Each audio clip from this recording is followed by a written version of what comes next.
Eastern's Housing and Residential Life Department recently made a change to their housing policy. Originally, students were not allowed to have guests from anyone except for those living in their hall until now. Residential students will be able to register one guest that they'll be able to sign into their respective residence halls, to visit, during specified hours of the day. With vaccines being rapidly distributed, policies are being restructured for residential students. What the policy basically is that we know that this year has been pretty trying, on students not being able to engage with one another as they have been in previous years, and all of that is really, out of an abundance of caution, as it pertains to trying to minimize the spread of COVID. At this point in time, Eastern's COVID infection rate on campus is very low, almost next to zero, which makes Eastern believe that they are able to slowly begin returning back to normal. I think from an engagement level, just a support level,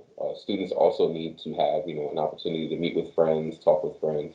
So, from a social perspective, I think it's extremely beneficial. Residential hall staff are now having to check student IDs when guests arrive to the hall. While this process seems ideal for some halls, it is nearly impossible for others. Low-rise residents have direct access to their room without going through a lobby. Meanwhile, halls like High-Rise, Schaefer, and Noble have multiple entries and exits into the building. So at first, I was kind of like, why are we doing this?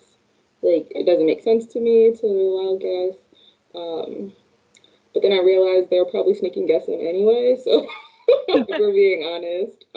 So at least this way, we have a record of it. Visitation hours are between 10 a.m. and 11:59 p.m. each day. Students just need to come, show their ID, scan their ID, and then they're able to visit in the room. Although each hall has their own way on how they'll mandate this policy, students are still expected to follow it to keep Eastern's campus and community safe. I'm Sammy Honeywell, ETV News.